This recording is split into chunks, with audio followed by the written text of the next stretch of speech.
বাংলা লোকসঙ্গীতের ঐতিহ্যকে বিশ্বের দরবারে পৌঁছে দিয়েছিলেন বাউল সম্রাট শ্রী পূর্ণ দাস। বীরভূমের ছোট্ট পরিবার থেকে উঠে এসে স্বয়ং রাষ্ট্রপতির কাছ থেকে পেয়েছিলেন বাউল সম্রাট হিসেবে স্বীকৃতি। 2013 সালে পান পদ্মশ্রী পুরস্কার। দেশ বিদেশের একাধিক সম্মাননা পেয়েছেন। 92 বছর বয়সে আজও ভারতীয় লোকসঙ্গীত বাউল গানের সেই মহিমা নতুন প্রজন্মের কাছে তুলে ধরে চলেছেন। এই মহান সঙ্গীত শিল্পীকে সংবর্ধনা জানানো হলো আয়কর বিভাগের রেভিনিউ অফিসিয়াল ওমেন্স অ্যাসোসিয়েশন বা রোয়ার পক্ষ থেকে।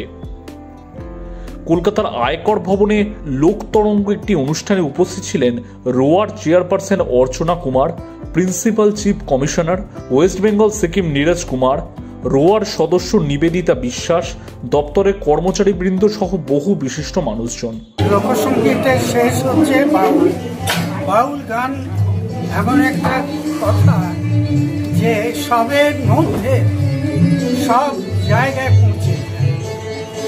সেই জন্য একটা কিছু বলা যায়, তার মধ্যে দিয়ে মানুষ বলা যায়, মানুষ আসল কথা মানুষ নিয়ে প্রচার হয়।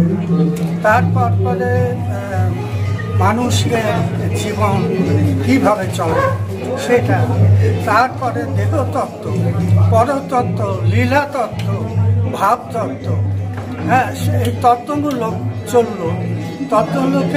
তত্ত্বগুলোকে পরে আসছে যেটা, সেটা আসছে আনন্দ, সবাইকে নিয়ে একটু আনন্দ।